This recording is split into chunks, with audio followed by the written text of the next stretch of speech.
We're going to do Coach, what is it called? What's the Tom versus Time was the documentary we saw. What's yours going to be Time called? versus Tacos. Yes. Who wins? Project I've been working on. Yes. I think I've got a good chance. Oh, yeah, absolutely. Don't sell yourself short. He goes out for 5-mile runs. Tell him what you do. I've been training a lot, and yeah, you know. we've been training, been going out for those runs so he can eat more tacos. Yeah. I mean, that's the whole goal. That here, is Jenna. certainly not the whole goal. This is Nick, once right? again you assigning your sensibilities to that There we of go. somebody else. There we That is go. not the case. A little bit of judgment over there, too. There's a lot of judgment. I'm not even hiding the judgment. Yep, all right. I have an anti-taco policy right here. All right, let's talk some football. Packers made news yesterday. They said goodbye to Jordy Nelson, who had been there since 2008. They said hello to Jimmy Graham. Jimmy Graham had spent the last 3 seasons catching passes from Russell Wilson, so it was a Jimmy for Jordy situation. Coach, are the Packers surrounding Aaron Rodgers with enough talent heading into this season? This is going to be really interesting to see how it plays out in Green Bay because there's been wide-scale changes. They changed the GM. There's been a massive overhaul to the coaching staff. And even when you look at the moves in the offseason, okay, so they picked Jimmy Graham. He had 57 catches. They cut Jordy Nelson. He had 53 catches. They both had a 9.1-yard average. I love the tight end position. I think it's huge and it opens up a lot of things, but it's not that dramatic a change. Where they need to address things is defensively. You know, they trade Demarius Randall to the Browns. They pick up Deshaun Kaiser. I get that. They just picked up Mo Wilkerson. Okay. But the secondary, they've got to add some pieces there. And this is totally different than the Minnesota situation where they've got a great defense and they're adding a quarterback. Right. They've got a great quarterback. They need to fix the defense. Yeah, and I think a lot of times we get so consumed with Green Bay and Aaron Rodgers. And if they're only doing things on the offensive end, well, we've seen what's hurt them since they got to the Super Bowl was not having a defense, not having a running game. So I can understand the economics why they would go to Jordy Nelson. I thought they would bring him back at a reduced fee, but you knew when they signed Devontae Adams and give him the big contract last December, you know him or Jordy Nelson or Cobb, one of them have to go. It's too much money at the wide receiver position, but when the season turns and you have to try to get a first down, when will the Green Bay Packers either be able to stop someone from getting a first down or be able to run the football and get a first down? Because Aaron Rodgers is the greatest thrower that we've seen, but you need to have some physicality to your team, especially the way the other teams in the division are built. Like, you are not going to beat Minnesota by being a finesse team. And let me tell you what's going to happen when Jimmy Graham, when he plays against Minnesota, because he is a detriment in the running game. He's going to get his nose bloody because Minnesota is too physical off the edge. So how do you take advantage of his overall receiving skills? You flex him out. You become very, very predictable of what you're going to do as an offense. Yeah, you look at this, and it is a problem in the running game. And Jimmy Graham is a matchup issue. There's a lot of things that you have great to red zone threat. He's a great red zone threat. He is a matchup problem that you got to figure out how to deal with each game.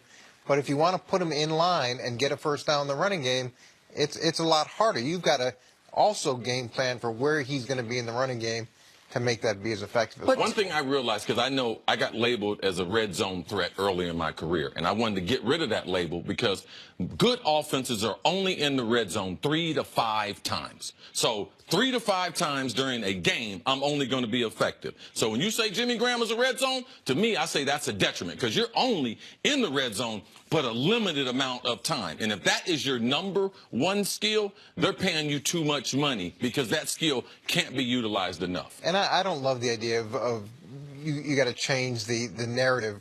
Green Bay never does anything in free agency, so let's go out and make a splash in free agency. To me, go out and do something in free agency because you believe it's the right thing, not because there's external pressure to do something in free agency. That to me is not, it's a flawed way to approach it. Well, and when you guys talk about the bugaboo for the Packers over the better part of the last decade, the defense, like we just think about the iconic playoff games the memorable playoff games the Packers have been involved in. Forget, basically, since the 15-1 season that didn't end the way they wanted when the Giants went there and beat them. They played a playoff game against Arizona where I think they scored 45 points and lost. They played another playoff game, I believe, against Arizona where Aaron Rodgers had 2 Hail Marys completed and they lost. They had a playoff game against Seattle where they can't get a stop in the final 3 minutes. There was the onside kicks recovered. Then they don't win the coin toss in Seattle. They can't get a stop and they go down and score a touchdown. 2 years ago, the NFC Championship game. What was it? 21-0 or 24-3? Because Atlanta is just moving. And you saw Aaron Rodgers on the sideline disheartened mid-second quarter because he realized, hold on, even if we score every time, it doesn't matter because we can't get the requisite stops. Like, that has been the issue for Green Bay, and it's proven out year after year that even when Rodgers is healthy, and I know he wasn't last year, so throw last year away, but why would we have thought last year in the playoffs would be different? Why do we think the Packers defense last year, even with a healthy Aaron Rodgers, would have been able to slow down Philadelphia, New Orleans, the Rams, Minnesota, whomever they were going to play in the playoffs? Like that, and you said, yeah, they added Mo Wilkerson, but there's a reason they got him for the price he did, and there's a reason he was available at the age he is. Like, that's not a guy that all of a sudden is going to change your front seven. So that is where Green Bay has to address something, or at least I would think they would have to address something. Yeah, the secondary is a huge issue, and they've got, like we said, we traded away one guy already. They've got 2 other guys that are free agents. There's a lot of spots and depth that they have to fill there. And to me, Aaron Rodgers is a force multiplier. He is that guy that makes the people around him better. So to add more weapons, yeah, it's great. It's great. Now, is it a significant upgrade over Jordy Nelson?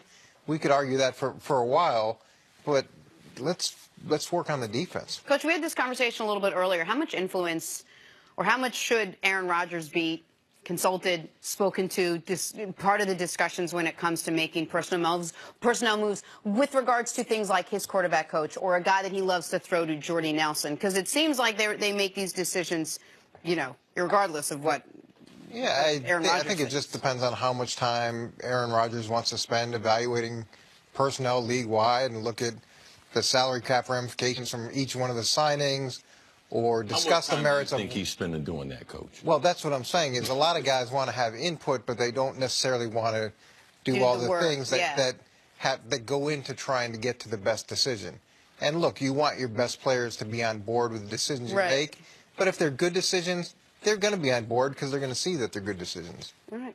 Coach, thanks for hanging out with us. I think it was the first handshake of the show. Good to see you, Coach. Yeah, but it certainly won't be the last. I knew something was missing. Felt light. Coming up, Joel Klatt's going to join us live from Baker Mayfield's Pro Day next on First Things First. Joel Klatt in Oklahoma?